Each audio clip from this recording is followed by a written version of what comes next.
ट्रेडिंगमध्ये खूप सारे लोक अनसक्सेसफुल का आहेत? ट्रेडिंग खरंच टफ आहे का? ट्रेडिंग खरंच टफ आहे का?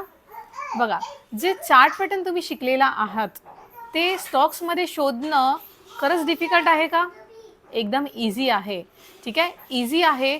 पण जी प्रोसेस आहे ती टफ आहे. तुम्हाला जरी ब्रेकआउट्स मिळत असतील पण तुम्ही प्रोसेस फॉलो करत नाहीत. ठीक आहे, प्रोसेस फॉलो करत नाहीत तर तुम्ही सक्सेसफुल बनू शकणार नाही. आता प्रोसेसमध्ये काय येतं? प्रोसेसमध्ये येतं रूल्स फॉलोविंग, रिस्क मॅनेजमेंट आणि पेशन्स. ह्या गोष्टी जर तुम्ही फॉलो केल्या, हे जे प्रोसेस तुम्ही फॉलो केली कुठपर्यंत, जिथपर्यंत कॉन्फिडन्स ग्रो होत नाही तुमचा.